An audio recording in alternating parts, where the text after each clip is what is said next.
Y mire, precisamente lo que dice Luis, que vive ahí en Jerusalén, es que es un conflicto muy difícil de entender, ¿no? Y yo, de verdad, créame que si algo me da mucha pena es la forma de opinar tan ligero de la clase política de este país, de muchos opinadores y de mucha otra gente. Precisamente para hablar sobre este conflicto está en el estudio Obund Onji, que está con nosotros, y pues bueno, vamos a platicar. Bienvenido como siempre. Gracias, Paco, por la invitación. A ver, yo creo que eso es lo primero, ¿no? O sea, primero que estamos viviendo en este momento ya yo creo que un conflicto de dos ideologías, ¿no? Dos ideologías que además de todo, de forma mentirosa, han llenado las redes sociales de mentiras también para tratar de justificar una causa o la otra. Exactamente, más de dos ideologías es una herencia histórica larga. Y para hablar de eso rápido, me gustaría regresar a un punto que todos o la mayoría de nosotros conocemos, el tiempo de Jesucristo. Okay. Cuando llega Jesucristo, hace 2000 años, no existía Palestina, no existía el Estado de Israel, existía un territorio hebreo bajo la conquista del Imperio Romano. El templo de Salomón que estaba en ese tiempo es el segundo templo de Salomón. Ese fue el segundo después del templo que construyó el rey Salomón. El reino de Israel ya se había conquistado completamente. Eso lo digo porque vi un video también dentro de toda la agenda política de Nicolás Maduro ayer, que estaba hablando de que Jesucristo era palestino. Esto no es cierto. No pierdas el tiempo, hombre. Bueno, es Maduro. Jesucristo era un hombre hebreo. Uno. Dos, después de la conquista de los romanos, no existía árabes en Palestina. Los árabes empezaron a estar ahí 600 años después de Cristo, con la expansión del ejército musulmán. Entonces, en ese tiempo no era una tierra árabe tampoco.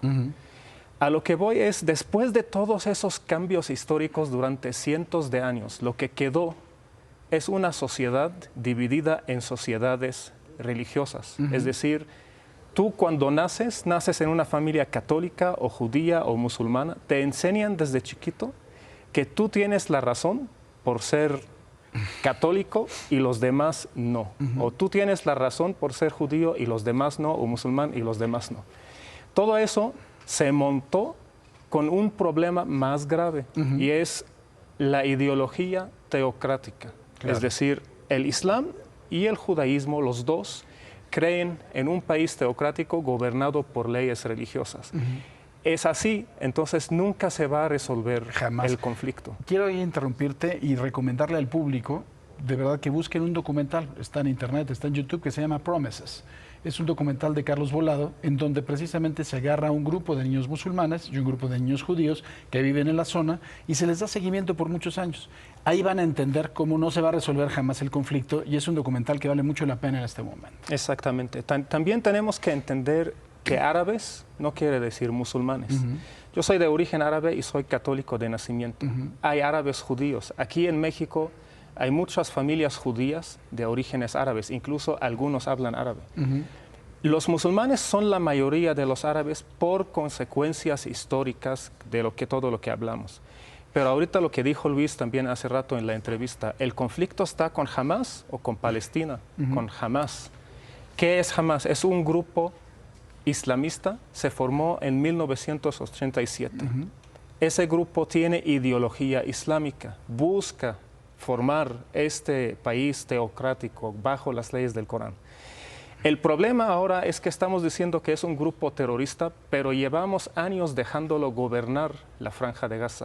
En los mapas que aparecen, la parte inferior, que es la Franja de Gaza aislada prácticamente, no está bajo el mando de la autoridad palestina. Existe lo que es la autoridad palestina que gobierna toda la parte occidental, la parte de Cisjordania. Algunos países la reconocen como Estado y tienen embajadas de Palestina, como el caso de México, y algunos no.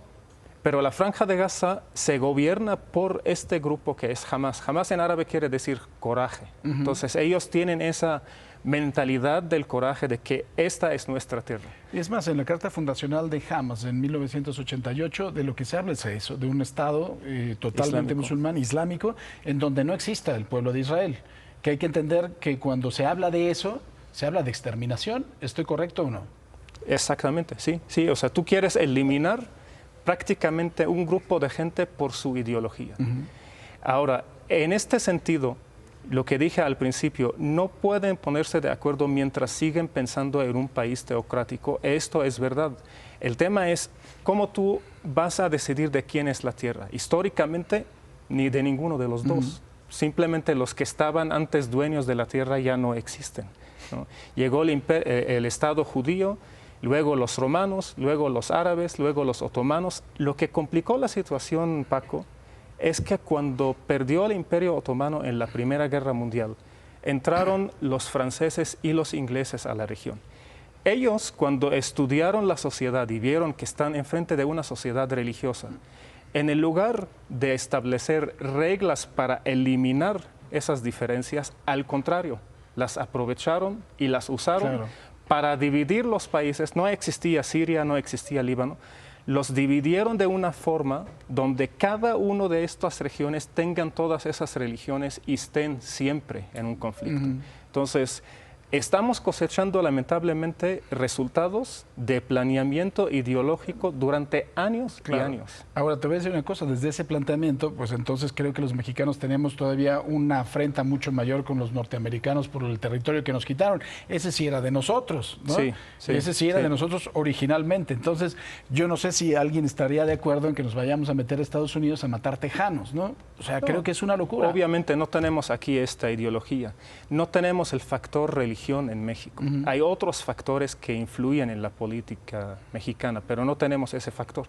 Sin embargo, yo creo que la solución es extremista, es prácticamente optar por un país laico, un país tecnocrático, donde especialistas gobiernan cada área de especialidad. Oye, tenemos que podríamos echarnos todo el programa. Yo lo que te quiero pedir es que podamos ir avanzando durante el conflicto contigo, que nos vayas más o menos también platicando y explicando, dejando sobre la mesa dos cosas. Es evidente que la reacción de Israel a esta intrusión de Hamas fue verdaderamente sangrienta y seguirá siéndolo. Exacto, sí. Fue también una provocación y está habiendo muertos también por el lado de los palestinos. Eso es evidente. Bueno, del lado de Hamas. Que son también inocentes también. Claro, inocentes. Sin duda. Está viendo de los dos lados. Esto es lo primero.